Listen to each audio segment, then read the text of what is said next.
फिलवक्त समय हो चला है आज के समाचार पत्रों की सुर्खियों को जानने का। तो आइए चलते हैं सुप्रभात न्यूज डेस्क पर।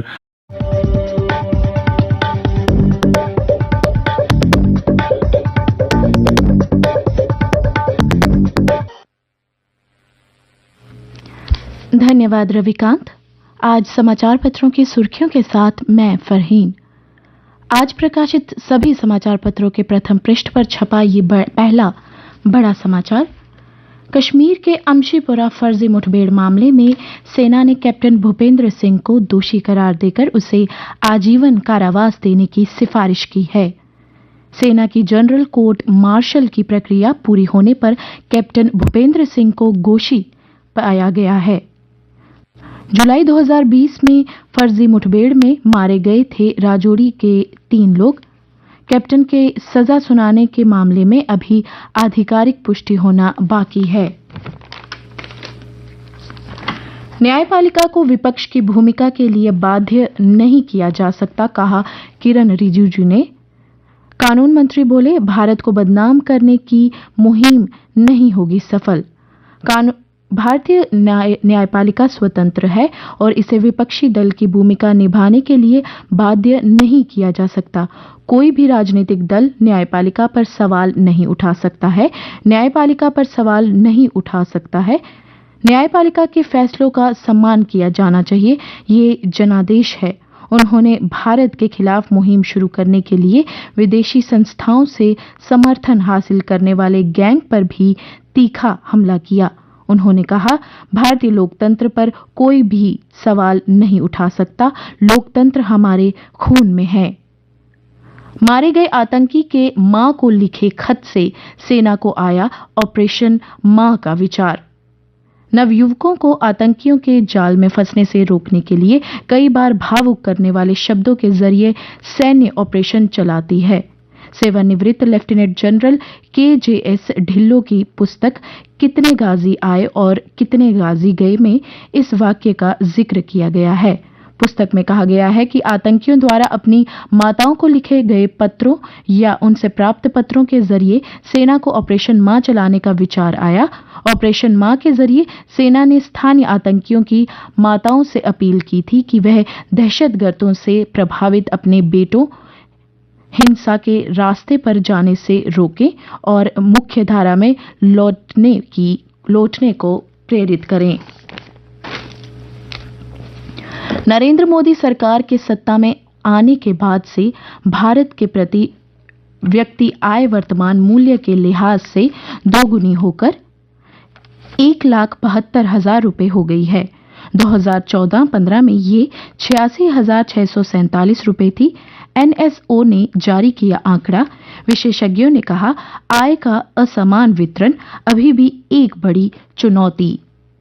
सेना की चेतावनी, LOC के पास ग्रामीणों को नहीं आने दे पाकिस्तान, घुसपैठ मानकर कार्रवाई होगी, मस्जिदों के लाउडस्पीकर से ऐलान। सेना के फील्ड कमांडरों को समयानुसार यथोचित कार्रवाई के निर्देश। कश्मीर में रविवार को भूकंप के हल्के झटके महसूस किए गए, इससे लोग दहशत में आए हैं।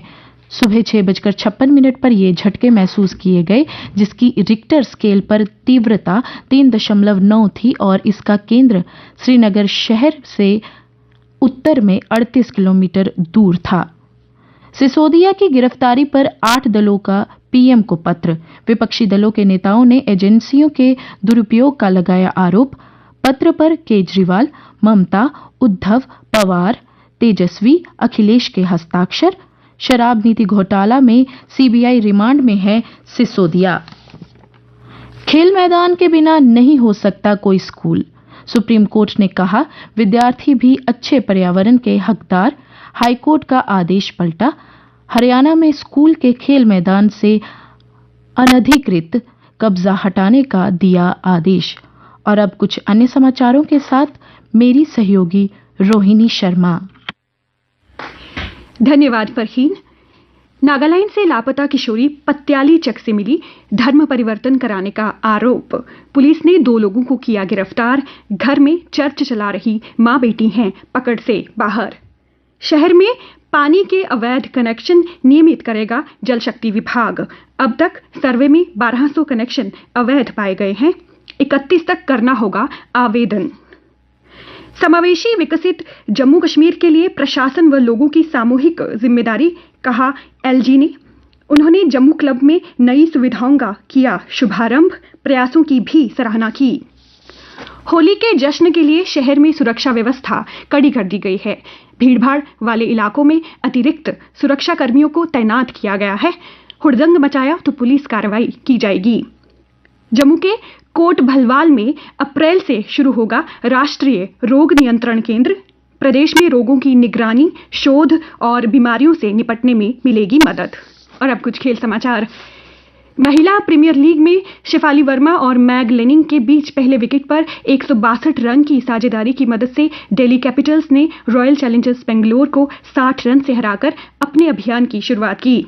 Player of the match America की तारा नॉरिस 29 रन देकर 5 विकेट लेने वाली पहली महिला गेंदबाज बन गईं। भारत की पूर्व महान टेनिस खिलाड़ी सानिया मिर्जा ने रविवार को लाल बहादुर स्टेडियम में प्रदर्शनी मुकाबलों में हिस्सा लिया और इसी के साथ उन्होंने अपनी टेनिस यात्रा का नम आंखों से समापन किया। 20 साल तक सानिया भारत के लिए खेली और 6 ग्रैंड स्लैम युगल खिताब अपने नाम किए। टोक्यो ओलंपिक की रजत पदक विजेता भारोत्तोलक मीराबाई चानू को लगातार दूसरे वर्ष बीबीसी की महिला खिलाड़ी चुना गया है। वहीं पैरा टेबल टेनिस खिलाड़ी भावीना पटेल को वर्ष की पैरा महिला खिलाड़ी चुना गया। जम्मू हाफ मैराथन में ऋतिक शर्मा बने विजेता। 11 विभिन्न श्रेणियों में 4000 धावकों ने लगाई दौड़। 59 वर्ष के अभिनंदन और रेणु राजाराम सबसे उम्रदराज धावक धाविका। दिव्यांग धावकों ने भी दिखाया दमखम। और अब नजर डालते हैं मौसम के हाल पर। आज प्रदेश में दिन भर मौसम साफ रहेगा। हवा की रफ्तार मध्यम रहेगी व नमी का स्तर सामान्य रहेगा। कल का अधिकतम तापमान था 27 डिग्री सेल्सियस। कल रात का न्यूनतम तापमान था 13 डिग्री सेल्सियस। आज सूर्यास्त 6:32 पर होगा और कल सूर्योदय 6:54 पर होगा।